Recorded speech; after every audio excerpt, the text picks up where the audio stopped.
नमस्कार मित्रगणों, मैं विशाल गुप्ता। हमारे सामने ये जो जंतर मंतर पर बैठे घेराव कर रहे लोग, ये देश की अलग अलग सोसाइटी और चिटफंड कंपनियों की पीड़ित हैं।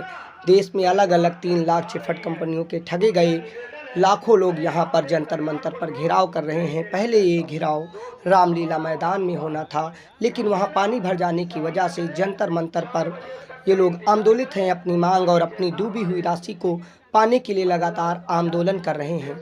यहाँ एक तरफ संसद भवन में संसद का विशेष सत्र चल रहा है, तो दूसरी तरफ जंतर मंतर मन से यहाँ पे बैठेंगे और आज थोड़ी पीड़ा अगर झेल लेंगे तो आने वाला वक्त 2024 के पहले हमारा भुगतान का दिवस होगा, भुगतान का वर्ष होगा।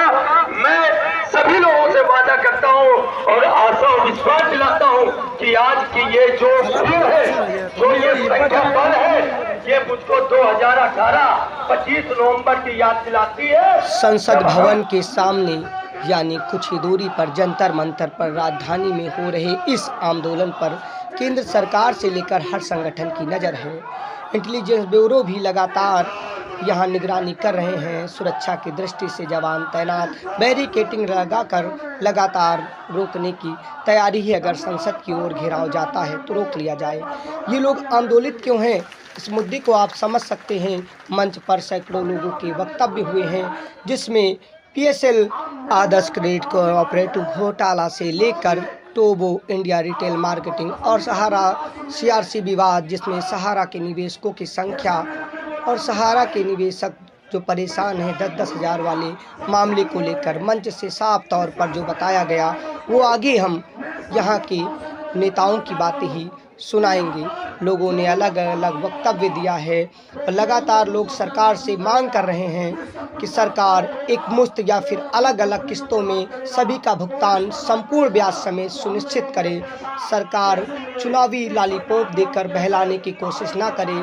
CRC की तरह ही इससे पहले भी सेबी और PSL वाला भुगतान 2019 में चुनाव से पहले शुरू हुआ। सेबी कहती है 15,000 तक के अंदर के भुगतान हो गए।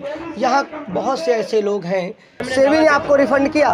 नहीं किया, पैसे नहीं दिए। कितने का आपने रिफंड के लिए अप्लाई किया था? वो हमने अप्लाई किया था 4 साल पहले। नहीं, 4 साल किया था पहले, तो 5,000 का था 4 साल पहले। हमने जब 2000 आज से 4 साल पहले हाँ, मोदी जी की फिर से सरकार चुनने का समय आया था। जी, जी। उस समय उन्होंने आदेश किया था कि जितनी भी पॉलिसी हो उनको सब आप ऑनलाइन करवा दो। बिल्कुल। चाहे 1 लाख की हो, 2 लाख की हो, 5 लाख की हो, 10 लाख की हो, ऑनलाइन करवा दी। ऑनलाइन के बाद में इन्होंने 2,500 रुपये से देना शुरू किया। तो जैसे देख इसको रहे, जैसे 100 ग्राहक है, 100 ग्राहकों के आवेदन गए तो 1 ग्राहक को पैसे दे रहे। इस तरीके से ये सिर्फ बात ये बढ़ा रहे हैं। हम 20,000 का दे रहे हैं, 20,000 के मेरे कम से कम 15 ग्राहक होंगे, एक का भी पैसा नहीं दिया। देखो उस पर तो कुछ बताते नहीं उस पर। अच्छा, ये बता तो रहे थे कि बता रहे कुछ अलग और कर कुछ रहे अलग। मतलब सरकार की करनी और कथनी में आपको तो बहुत ही अंतर, बिल्कुल झूठ ले। अच्छा, अभी सरकार ने PSL से भी भुगतान की तरफ सहारा CRC भुगतान आया है, उस पर क्या आपको लगता है उद्योगपतियों को बचाने को लेकर सरकार ये नीति लेकर आई है? बदल दी जाएगी सरकार। उद्योगपतियों से कोई समझौता नहीं, कोई समझौता नहीं। उद्योगपति और भारत की सरकार एक साथ काम नहीं कर सकती। उद्योगपति और भारत सरकार में से दो को, एक नरेंद्र मोदी को तय करना पड़ेगा कि देश के गरीबों के साथ है या फिर देश के पीड़ित व्यक्तियों के साथ है। अगर वो उद्योगपतियों के साथ है तो निश्चित तौर पर सत्ता बदल दिए जाने की बात करेंगे और भारत सरकार को निर्णय लेना पड़ेगा कि गरीब पीड़ितों का पैसा वापस करे, अन्यथा सत्ता छोड़ के वापस चले। दिल्ली उनके बाप की जागीर नहीं है। निश्चित तौर पर पूरी तरह से जो पोर्टल आया हुआ है वो भारत सरकार का नहीं है, भारत सरकार के द्वारा प्रायोजित नहीं है। वो भारत सरकार को हाईजैक करके वो पोर्टल लाया गया है जो सुब्रत राय की देखरेख में हो रहा। वो एजेंसियां कौन है, क्यों नहीं उसका टेंडर हुआ?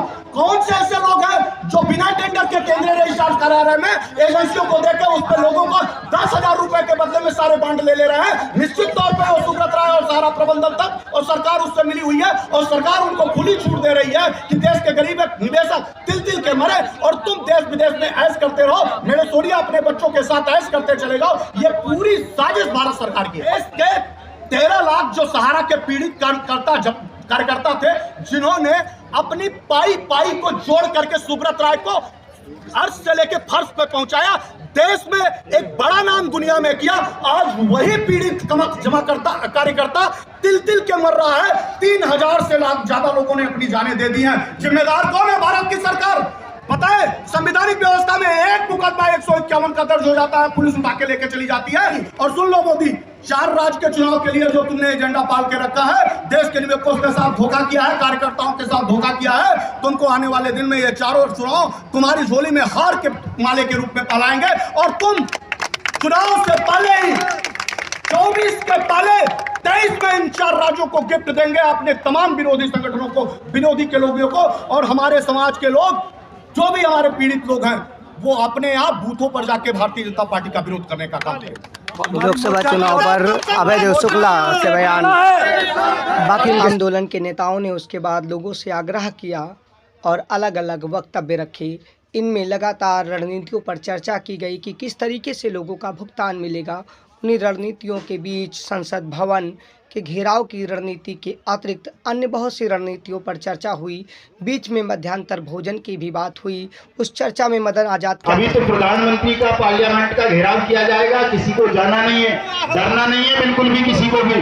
तमाम साथियों को रुकना है।